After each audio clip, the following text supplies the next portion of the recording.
pretty safe to say that the withdrawal from Afghanistan is going really badly.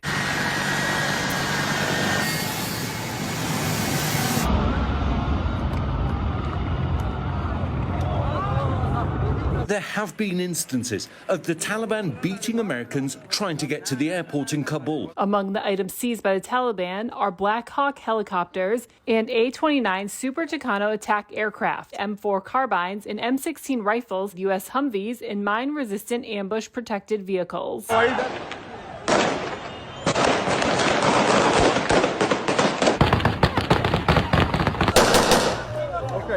So yeah, Afghanistan has turned into a bit of a hellscape. But moments like this are useful, because they reveal who the true hacks are in the news media. Who's shameless enough to spin this in Biden's favor, or to avoid reporting the actual facts because they happen to look bad for the administration? Give up?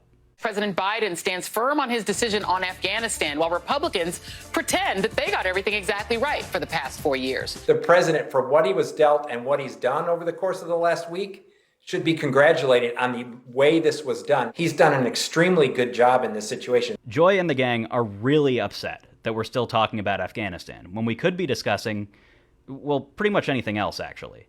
COVID or white supremacy or whatever, as long as it's not Afghanistan. What about the 626,000 Americans who died of COVID because of Donald Trump? 5,000 people, while this was going on, died of COVID in this country. 500 people died of gun violence in the last week in this country. One of the concerns I have is what this does for recruiting of white nationalist groups. Now let's look at the journalists who are seething at their colleagues for daring to report negatively on this debacle.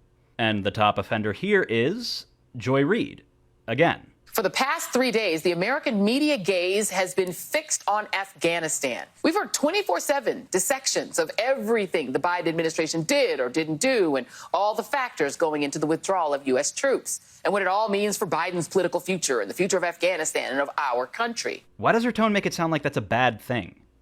Joy, that's called reporting. It sure is dramatically different, frankly, from how the country has approached the January 6th insurrection. There it is. Stop reporting on Afghanistan because something January 6th. I love it. Never change, Joy. Of course, Brian Stelter also gets an honorable mention in this category, with an assist from his routinely pro-Biden panel. Is this exactly what anchors and reporters should be doing, holding the administration accountable? Or has the coverage been out of proportion, out of step with the American public? Matthew Dowd, you would describe the media's coverage this week as what?